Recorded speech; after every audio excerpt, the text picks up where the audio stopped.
Binge Audio.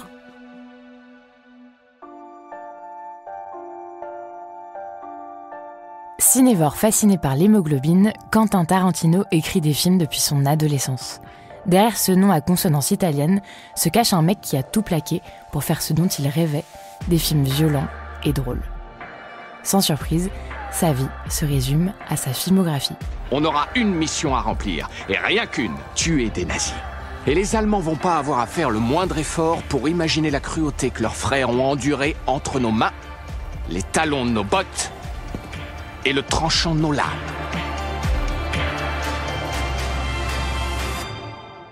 Connaissez-vous l'histoire de Quentin Tarantino ? Le 27 mars 1963, Connie McHugh, 16 ans, accouche d'un petit garçon à Knoxville, dans le Tennessee. Elle le prénomme Quentin, un hommage à Quint Asper, héros de Police des Plaines, sa série préférée. Son père, Tony Tarantino, se fait la malle avant même sa naissance. Il faut bien faire avec. Quentin grandit donc seul avec sa mère qui jongle entre les couches et le lycée. Il déménage à Los Angeles où commencent à défiler de jeunes musiciens venus arracher leur quart d'heure de gloire. Nous sommes à la fin des années 60, tout le monde se déplace en voiture, les Beach Boys résonnent dans les jukebox et le cinéma bat son plein. Le soir, Connie emmène son petit garçon au cinéma de quartier. Moins cher que de payer une babysitter. Du haut de ses 5 ans, Little Q est fasciné par ces histoires qu'il ne comprend qu'à moitié. À côté de lui, son beau-père, Curtis Zastupil, pianiste de bar avec lequel sa mère refait sa vie. C'est grâce à lui qu'il décroche son premier choc cinématographique. Denis Go contre Frankenstein, un mélange parfait de comédie et d'horreur. Mr. McDougal, will you stop gargling your throat?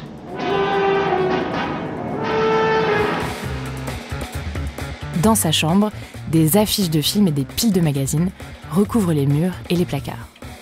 Quentin, c'est le genre de garçon qui préfère aller au cinéma plutôt qu'à Disneyland pour son anniversaire.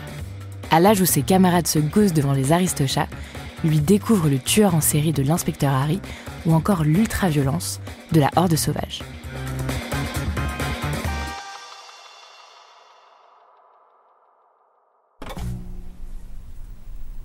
Avachi devant son poste de télé, le petit garçon refuse de faire ses devoirs. L'école, Quentin s'en fiche royalement. C'est la pire institution qu'on lui ait imposée. Par contre, aucun problème pour retenir les dialogues des films ou les noms des acteurs. Il pond son premier scénario à 14 ans, le Captain Pitchfuzz, un bandit qui vole des pizzerias. Les critiques ciné seraient impressionnés, mais sa mère s'en fiche. Un jour, pour Quentin, c'est la moquerie de trop. Quand je serai célèbre, tu n'auras pas un penny, pas de Cadillac et pas de maison. Si bien qu'à 16 ans, Quentin Tarantino déserte les bancs de l'école. À l'heure où d'autres apprennent la trigonométrie, Quentin devient projectionniste dans un cinéma porno. Il y reste 1 an. En parallèle, il prend des cours d'art dramatique avec son idole, l'acteur américain Allen Garfield. Persuadé de vouloir devenir acteur, il campe le double d'Elvis Presley dans le film Les Craquantes. Il faut dire que ses cheveux noirs ramenés sur le sommet du crâne et ses pattes qui dépassent lui donnent un sérieux avantage. Sauf que ce look à la James Dean ne suffit pas. Commence une période sombre, il n'a pas d'amis, pas de copine, et va même jusqu'à prendre rendez-vous chez un chirurgien esthétique pour faire rétrécir sa mâchoire. Comme si elle était responsable de tous ses échecs. Loin des caméras, Quentin Tarantino décroche un job au Video Archive, une célèbre boutique de location de vidéos à Hermosa Beach, en Californie.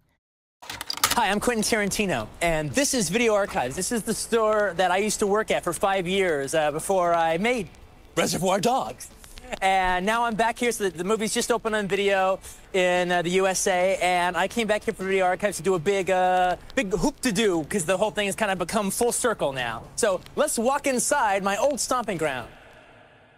Pour Quentin, c'est moins un vidéoclub qu'une école de cinéma. À 22 ans, le jeune Américain découvre les classiques français de la nouvelle vague qui traînent sur les étagères. Fais pas le con grappe là-dedans. Non, la police m'en fout sur ma tête. Ce qui m'ennuie en ce moment, c'est que je devrais pas penser à elle, et j'y arrive pas. Il peut débattre 8 heures avec les clients ou son collègue Roger Avery. Dans le quartier huppé, tout le monde lui demande des conseils pour une soirée canapé. C'est aussi grâce à ce job qu'il rencontre Grace Loveless. C'est la première femme qu'il aime. Et coup de bol, c'est réciproque. Ce qui ne l'empêche pas de continuer à écrire des scénarios. 1992. Le fumet des saucisses enveloppe le jardin, tandis que Quentin Tarantino raconte une histoire de voyous qui s'entretuent. Entre 2 brochettes de bœuf marinées à l'ail, le producteur Lawrence Bender boit ses paroles. Il a bien fait de venir à ce barbecue. 3 semaines après, un premier jet est posé sur son bureau. Le titre, Reservoir Dogs. Je vais jouer franco avec toi. Si tu veux la vérité, je m'en cogne de ce que tu sais ou non. Mais je vais te torturer rien qu'un peu. Pour la rigolade. Le récit de cette bande de truands sans pitié est présenté hors compétition au Festival de Cannes en mai 92. Pour la première fois, le nom de Tarantino s'inscrit sur le tapis rouge. Since when did you wish to make that film? Actually, it was really funny because I've been wanting to make films for a long time, but this one, I got the idea about 2 years ago and I wrote it in 4 weeks. And we literally got the money to make it, allowed to make it in about 3 months after that. So it's just boom. Le réalisateur profite de cette effervescence pour relancer un projet abandonné et coécrit avec Roger Avery. Le nom, Pulp Fiction. Direction Amsterdam pour trouver l'inspiration. Face au canot du fleuve Amstel, il écrit tous les matins. Son carburant, une 12aine de cafés par jour. Sur ses cahiers indéchiffrables, des histoires de tueurs à gages s'entremêlent. Problème, tous les réalisateurs refusent. C'est trop violent.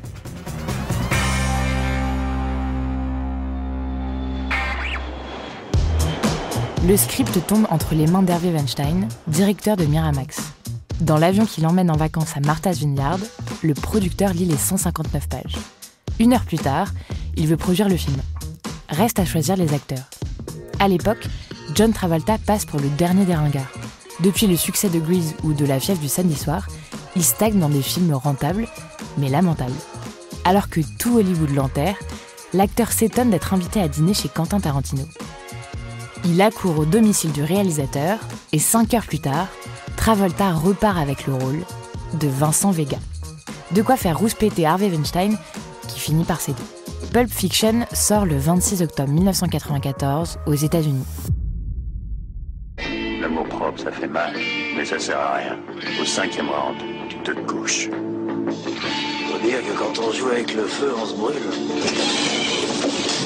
C'est des canonciers qu'il nous faudrait dans ce genre d'histoire. Excuse-moi, j'ai l'impression que t'allais dire quelque chose.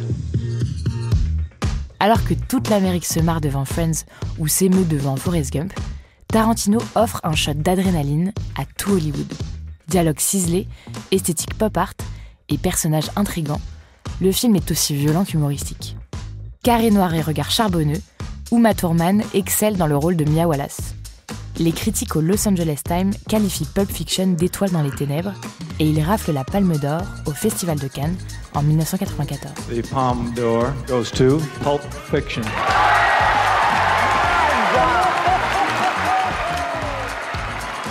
Un trophée qu'il récupère sous les sifflets d'une partie du public, auquel il répond par un doigt d'honneur.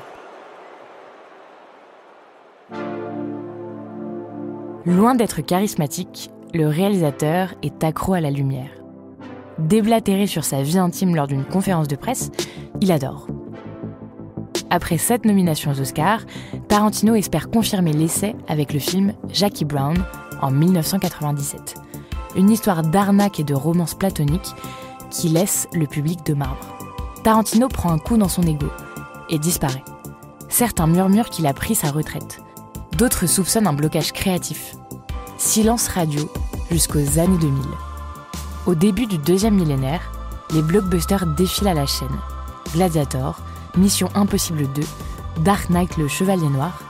À ce moment-là, Quentin Tarantino retravaille un projet inspiré d'un western spaghetti et de films de kung-fu, Kill Bill.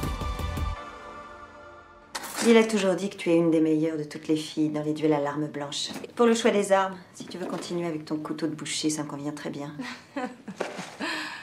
Tu me fais rire, pourriture. Tu me fais trop rire.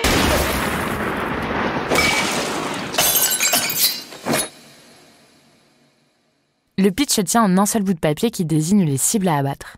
La vengeance, comme fil rouge. Sauf que le tournage est décalé d'1 année, puisque Uma Thurman est enceinte. 9 mois plus tard, l'actrice revient sur le plateau, son fils de 3 mois sous le bras et quelques kilos en trop. À peine partie de l'hôpital, la jeune mère se plie à un entraînement physique intensif sous le regard exigeant de Tarantino. C'est avec jubilation que le réalisateur immortalise des combats de sabre et les éclaboussures de sang qui vont avec. Résultat, plus de 4 heures de film répartis en 2 volumes. Le premier débarque en salle le 26 novembre 2003. Combinaison moulante jaune et mental d'acier, Uma Thurman incarne l'héroïne des temps modernes. C'est un immense succès. Les téléspectateurs en veulent encore. D'où le 2e volet, le 17 mai 2004. Tarantino savoure ce triomphe avec son amoureuse de l'époque, la réalisatrice Sofia Coppola. Une idylle qui s'achève en 2005.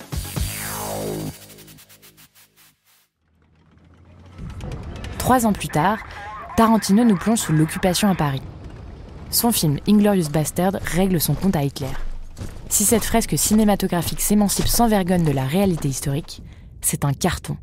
On ressort de la salle galvanisé par le massacre en règle de toutes les personnes du mauvais côté de l'histoire. En 2009, Tarantino assure au magazine GQ « Tout tourne autour du film. Je n'ai pas de femme, je n'ai pas d'enfant. Rien ne peut se mettre en travers de mon chemin. » Une vision ébranlée par un voyage en Israël où il fait la promotion de son dernier long-métrage. Sur la piste sombre d'une boîte de nuit huppée, le réalisateur danse pendant des heures avec une chanteuse israélienne. « J'ai dû jeter ma chemise au loin quand c'était fini, parce qu'elle était juste tachée comme un cheval qui meurt. » dit-il joliment. La principale intéressée s'appelle Daniela Pic, la fille du Michel Sardou israélien. Détail important, elle a 20 ans de moins que lui. Si Tarantino est un génie, il reste un homme issu du patriarcat. Et son nouveau chef-d'œuvre n'échappe pas à la règle. Sur les écrans en 2011, Django Unchained est un western spaghetti dont le décor est planté dans le sud des États-Unis en 1858. Si ses fans se délectent de ces 2h45 tarantiniennes, le film est lynché par la communauté afro-américaine qui l'accuse d'être l'auteur d'une parodie grotesque de l'esclavage. Comme tous les artistes, Tarantino divise. Virtuose pour les uns, il est coupable pour d'autres de banaliser la violence à l'écran, voire d'en faire la promotion. Ses détracteurs citeront Les 8 salopards comme son plus grand échec. Peu importe, il décroche son étoile sur l'Hollywood Walk of Fame le 21 décembre 2015. I'm Laurent Gubler, President and CEO of the Hollywood Chamber of Commerce, which presents these programs. And today we are honoring a man. Today Hollywood honors Quentin Tarantino. I want to thank all you all for coming out. And I'm happy to have my star on the Walk of Fame with all the other people that have done a wonderful job in this town. Thank you very much. Tarantino n'a plus rien à prouver. D'ailleurs, le réalisateur veut s'arrêter à 10 films. Sa plus grande crainte, être à côté de la plaque et ne plus comprendre le monde qui l'entoure. Pour Quentin Tarantino, le cinéma est une affaire sérieuse. Il s'y est enrôlé comme on s'engage dans l'armée. Son 9e long-métrage, Once Upon a Time in Hollywood, sort le 27 juillet 2019. Dans ce décor hollywoodien des années 70, reprennent vie Sharon Tate, l'ex-épouse du réalisateur Roman Polanski, ou encore la vedette télé Rick Dalton. Le succès est immédiat. Il rapporte en un week-end plus de 40 millions de dollars. Parallèlement, Tarantino se consacre aussi à son autre passion, la critique. En 2022, il lance son podcast The Video Archives avec Roger Avary et son livre Cinéma Spéculation. On y découvre ses premiers émois de spectateurs et son adoration des VHS. Pour Tarantino, le remplacement de la bobine par un fichier informatique s'assimile à un coup de poignard dans l'art. C'est un homme qui résiste, notamment lorsqu'il s'agit d'innovation technologique. Pourtant, lui non plus n'échappe pas au changement. À 61 ans, ses cheveux disparaissent, sa silhouette s'alourdit et ses vêtements deviennent plus amples. Sur le moteur de recherche, la suggestion retraite arrive en premier lorsqu'on tape son nom. En attendant, l'heure tourne et toujours pas de 10e film. En avril 2024, Quentin Tarantino suspend la production du long-métrage The Movie Critic. Il n'est plus assez motivé. Reste à savoir s'il prévoit un nouveau coup d'éclat, comme dans ses œuvres.